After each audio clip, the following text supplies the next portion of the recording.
सिम्मी, तुम्हारी ताकत की दवाइयां मैंने टेबल पर रख दी हैं, टाइम पर ले लेना। मैं बस स्टैंड जा रहा हूँ।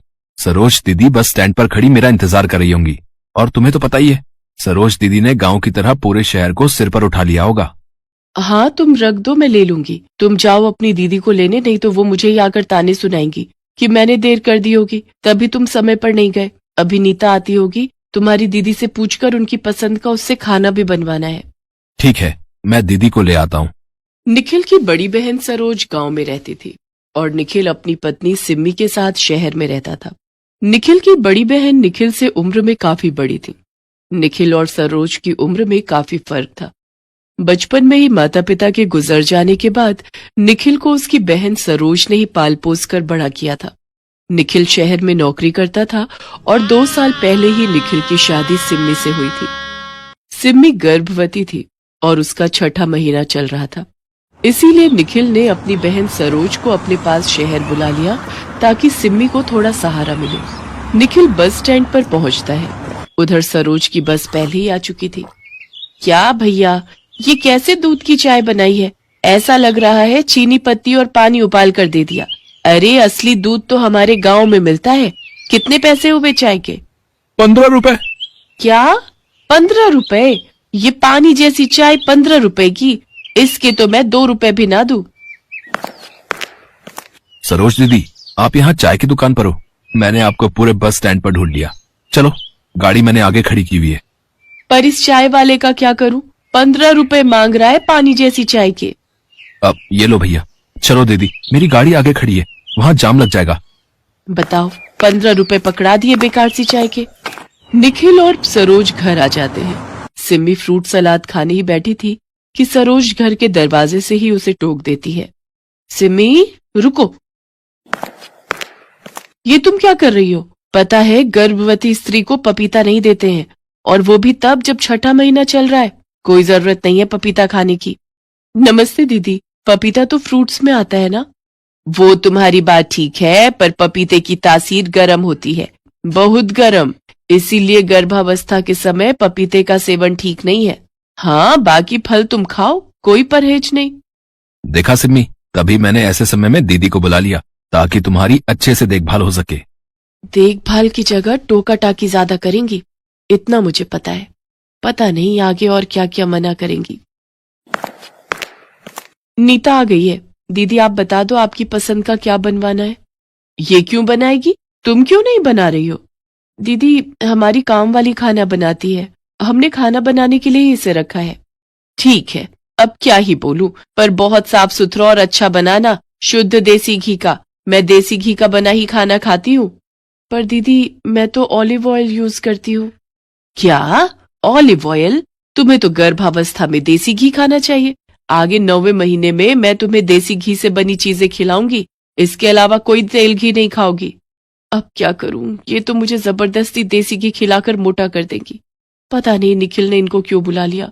अपने गांव के देहाती नुस्खे यहाँ भी ले आई हैं। सिम्मी को उन सब चीजों को खाने की आदत नहीं थी जो सरोज उसे ऐसे समय में खाने के लिए कहती थी। 7वें महीने में सरोज सिम्मी की गोद भराई की रस्म रखती है। ओह नो निखिल, ये सब करना जरूरी है क्या? इतनी भारी साड़ी पहना रखी है मुझे कि मेरे से चला तक नहीं जा रहा है। ऊपर से इतने सारे तेल घी वाले पकवान, और इतने मेहमानों के जाने के बाद घर कितना फैल जाएगा। गुस्सा आ रहा है मुझे तो। मैं पहले ही इतनी थकी हुई रहती हूँ, ऊपर से ये फंक्शन। सिमी, थोड़ी देर की तो बात है। दीदी ने इतने प्यार से तुम्हारे लिए ये फंक्शन रखा है। चलो नीचे, मेहमान हमारा इंतजार कर रहे हैं। सरोज और बाकी के मेहमान सिम्मी को उपहार देते हैं और उसकी गोद भराई की रस्म होती है। सिम्मी बेमन से इस फंक्शन को अटेंड कर रही थी। उसे सरोज का साथ में रहना बिल्कुल भी अच्छा नहीं लगता था। वो तो यही चाहती थी कि कब सरोज गांव जाए और उसे कोई टोका टाकी करने वाला ना हो। कुछ समय बाद सिम्मी को 9वां महीना लग जाता है। अब सरोज ने सिम्मी पर और ध्यान देना शुरू कर दिया था। सरोज दीदी, आपके आ जाने से मुझे बहुत सहारा मिला है, नहीं तो मैं सिम्मी को लेकर बहुत परेशान रहता था। और अब मुझे पता है मेरे पीछे आप सिम्मी के साथ हो, तो मुझे कोई डर नहीं। कितनी अच्छाइयां हो रही हैं अपनी बहन की। यहाँ मेरा दिमाग खराब करके रख दिया है इन्होंने। निखिल, मैंने तुझे कल कहा था कि थोड़ी देर सिम्मी को गली के नुक्कड़ तक टहला लाया कर। जा, इसे थोड़ी देर टहला लाया कर। दीदी, क्या ही लेकर जाऊं, सिमी तो सोने चली गई है। अच्छा हुआ मैं सोने का नाटक करके कमरे में आ गई, नहीं तो फिजूल में मुझे इस टाइम टहलने जाना पड़ता। सच में मुझे ऐसे टाइम में तो बिल्कुल मन नहीं करता कि मैं बिस्तर से भी उठूं। एक दिन निखिल को किसी जरूरी काम से बाहर जाना था, तो उसे रात में लौटने में देर हो जाती है। तभी पीछे से सिम्मी के दर्द उठ जाता है और वो दर्द से चीखने लगती है। तभी सरोज उसके पास दौड़ती हुई आती है। घबराओ नहीं सिम्मी, सब कुछ ठीक हो जाएगा बेटा, सब्र से काम लो और जैसा जैसा मैं कहती हूँ वैसे करना। नहीं नहीं बेटा, सांस को ऊपर नहीं खींचना, सांस को नीचे छोड़ो। सरोज दीदी, आप मुझे परेशान मत करो, मैं अब तक आपकी बहुत बातें मानती आई हूँ। निखिल कुछ ही देर में आ रहे हैं और मैंने अपनी लेडी डॉक्टर को भी फोन कर दिया है। आप बिल्कुल भी मेरे पास मत आना, पता नहीं आप कुछ गलत कर दो और मुझे और मेरे बच्चे को परेशानी हो जाए। मैं नहीं चाहती कि कोई खतरा हो।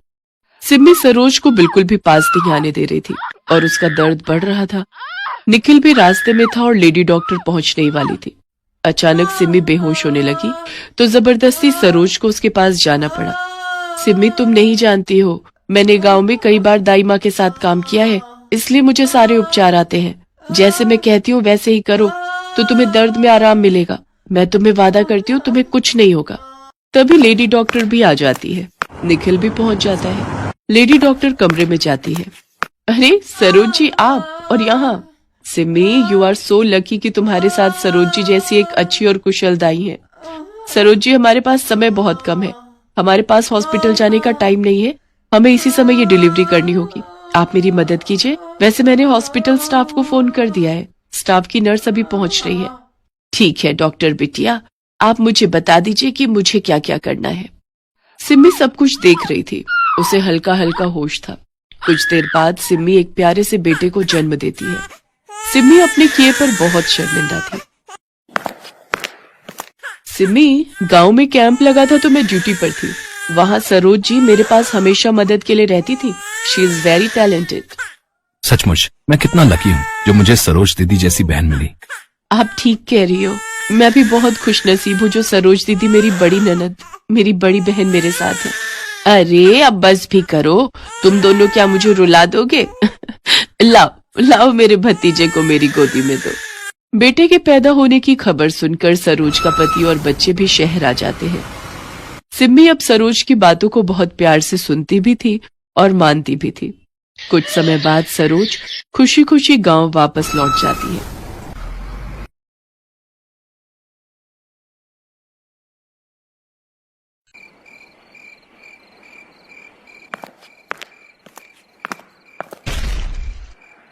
ए, कौन है? राजू, ये तू है ना साले? फिर से भागने की कोशिश कर रहा है? हैं? रुक जरा, और तेरी टांगे ही तोड़ दूंगा, फिर देखता हूँ कैसे भागता है यहाँ से। राजू जानता था कि अनाथालय का केयर टेकर लालजी जो कह रहा था वो कर भी सकता था और ये राजू के पास आखिरी मौका था, इसीलिए वो फौरन उठा और भागने लगा। गिरने की वजह से उसके पैर में चोट लगी थी, लेकिन आराम से ज्यादा वहाँ से भागना जरूरी था राजू के लिए। ए राजू, रुक जा, नहीं तो मुझसे बुरा कोई नहीं होगा। तुमसे बुरा तो कोई है भी नहीं लाला, मैं अब तुम्हारे हाथ नहीं आने वाला। राजू की रफ्तार और तेज होती गई। लालजी जल्दी ही काफी पीछे छूट गया और इस तरह राजू आजाद हो गया उस जेल से, जो कहने को तो एक अनाथालय था लेकिन असल में वहाँ कुछ और ही हो रहा था। लालजी की पहुँच से बाहर आने के बाद राजू फुटपाथ पर बने एक घने पेड़ की छांव में बैठ गया और अपने घाव को सहलाने लगा। तभी उसे चकोरी याद आई और वो पुरानी यादों में खो गया। ए, तू नया है ना? कौन लाया तेरे को? साहब, मेरा नाम राजू है। पिछले हफ्ते जो पुल गिरा था ना, मेरे माँ बाबा उसके नीचे दबकर मर गए। फिर मेरे चाचा ने मेरी खोली छीन ली और मुझे बाहर निकाल दिया। फिर मुझे किशन भैया मिले, बोले यहाँ रहने को, खाने को और पहनने को भी मिलेगा। ये सच है ना साहब? हाँ, ये सब मिलेगा, पर उसके लिए तुझे काम भी करना पड़ेगा, समझा ना? हाँ साहब, मैं करूँगा ना, आप जो काम बोलोगे मैं सारा काम करूँगा। ए चकोरी, ले जा इसे और समझा दे सारा काम। चकोरी एक पैर से अपाहिज थी और उम्र में राजू से कुछ ही बड़ी रही होगी, लेकिन उस अनाथालय में वो पहले से थी, इसलिए वहाँ के बारे में सब कुछ जानती थी।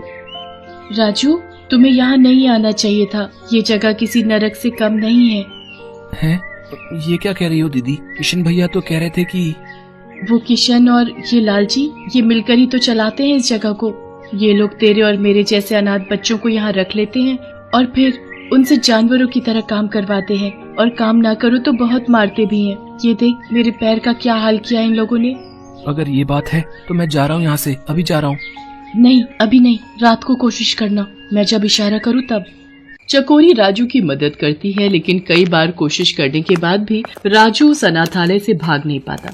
कभी किशन तो कभी लालजी उसे पकड़ ही लेते थे और फिर उसे बहुत बुरी तरह मार पड़ती थी। चकोरी ने जो कुछ राजू से कहा वो बिल्कुल सच था। लालजी अनाथालय की आड़ में बच्चों से जी तोड़ मजदूरी करवा रहा था और उसके बदले न तो उन्हें पैसे देता था और न ही पेट भर खाने को।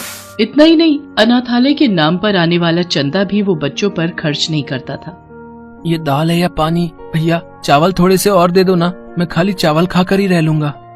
चुप कर, तेरा बाप रख के गया क्या? यहाँ दाल चावल है, जो मिला है चुपचाप खा ले। ज्यादा नखरे हैं तो ला, ये भी वापस कर। नहीं, रहने दो भैया, मैं जाता हूँ। राजू रो मत, ले तू मेरे चावल ले ले। तो फिर तुम क्या खाओगी दीदी? तुम्हें भी तो भूख लगी होगी। नहीं, मुझे भूख नहीं है, वो मैंने ना रसोई में ये चावल पकाते हुए चुपचाप थोड़े से खा लिए थे, मेरा पेट भरा हुआ है, ले तू खा ले। राजू जानता था कि चकोरी झूठ बोल रही है, लेकिन फिर भी उसने चकोरी का दिल रखने के लिए उसकी प्लेट से थोड़े से चावल ले लिए। राजू और चकोरी दोनों ही अनाथ थे, लेकिन यहाँ वो दोनों एक दूसरे का सहारा बन गए थे और भाई बहन भी।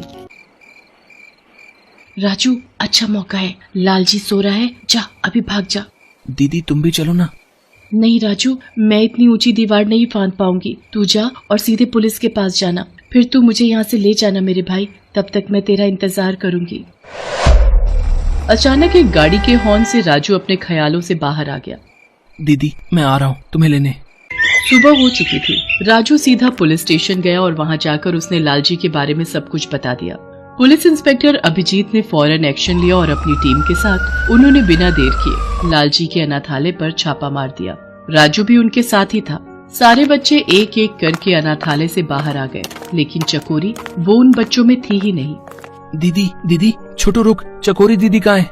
भैया कल जब आप यहाँ से भाग गए तो लालजी बहुत गुस्सा हो गया, उसे पता चल गया था कि चकोरी दीदी ने ही आपको भागने में मदद की थी, इसलिए उसने क्या किया उसने छोटू? भैया उसने चकोरी दीदी को बहुत मारा, इतना मारा कि चकोरी दीदी बेहोश हो गई, वो वहाँ रसोई में है वो। राजू बदहवास सा रसोई में पहुंचा जहां खून से लथपथ चकोरी बेहोश पड़ी थी। दीदी उठो दीदी, मैं आ गया, तुम्हें लेने आ गया दीदी, चलो मेरे साथ, उठो ना दीदी।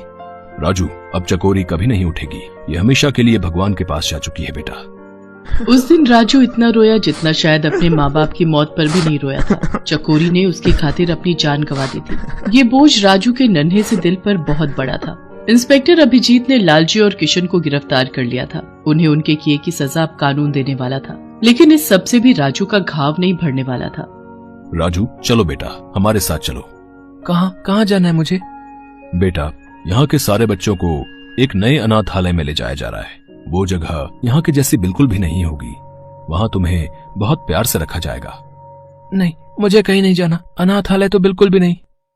इतना कहकर राजू वहाँ से भाग गया। इंस्पेक्टर अभिजीत ने भी उसे रोकने की कोशिश नहीं की और बाकी के बच्चों को लेकर वो वहाँ से चले गए। अब राजू फिर से बिल्कुल अकेला था और उसे चकोरी की कही एक ही बात बार बार याद आ रही थी।